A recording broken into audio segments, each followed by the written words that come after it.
Yeah, it was chilly out there today, but tomorrow's going to be even colder because as we're asleep overnight tonight, clear skies, more northerly winds. That cold air just continues to spill in from up north. How about a high temperature in Garfield of 45 degrees tomorrow afternoon? 48 is where Siloam Springs ends up. 48 likely as well in Tawnytown, Prairie Grove, Fayetteville. We'll take West Fork and Lincoln up to about 46 degrees. Meanwhile, Hinesville, Huntsville also on track for those mid 40s. In the River Valley, I do think we're briefly, and I'm talking for like an hour, we might hit those low 50s. We'll take Van Buren, Fort Smith up to 51 degrees. Sallisaw, Poto as well. In Logan County, we'll have a nice slew of low 50s out there. Charleston at 50 degrees. Mulberry, your high temperature tomorrow at 48.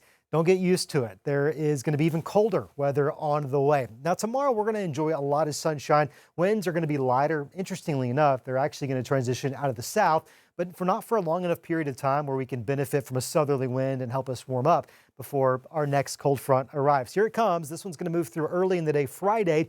As a result, clouds will probably increase. I'm going to go with about a 10% chance of a spotty shower or two. By and large, most of us are going to be just dry. I wouldn't be surprised to see a flurry or two given the cold air mass that will be in place and then reinforced with another cold front. Man, goodness, we just have a parade of these things tracking our direction. That one moves in Saturday. As a result, the weekend is going to be even colder. We'll have partly cloudy skies Saturday afternoon. Watch for a couple of flurries to move through here. Again, it's not going to amount to anything measurable at all. Despite the fact that we need some measurable rainfall, it's just not in the cards for the next 7 days. This has not changed from the last several. We're still looking at a pretty bone dry forecast in the days to come. Now, today, Madison County was re-added back to the burn ban list. We did have a grass fire, I know, over in Lavaca there on 96. Whether you're under a burn ban or not, when the vegetation is this dormant, when the humidity is this low, when we have these winds, we're talking about a perfect recipe for fire spread. And those winds, yet again, are going to play an unfortunate role Friday and Saturday. Tomorrow we get a bit of a break, 10, 12 mile per hour. Overall, not really a big deal, pretty normal. But by tomorrow night, those winds start to pick back up, certainly going into Friday, all in advance of that first cold front. This is Friday morning, 7 a.m., kind of just depending on where you're at. There could be some isolated areas up to 30. Those 30 mile per hour wind gusts become much more widespread. They may increase in speed in parts of northwest Arkansas, getting closer to that 40 mile per hour range. This is noon come Friday.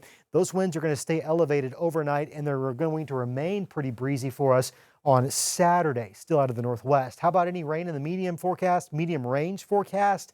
Yeah, there are some signs that last full week of January, the 22nd through 28th, that maybe we could start to see some increase in activity. You can see that reflected here late next week into next weekend. We're not going to have to go with low chances right now. At this range, it's just too far out to have any confidence in anything.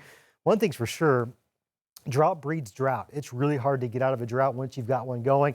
So even if we do see some of those rain chances materialize, it's probably not going to be necessarily enough to erase things. Of course, there's a lot that can change between now and then. Maybe Mother Nature will make a liar out of me. I sure hope so.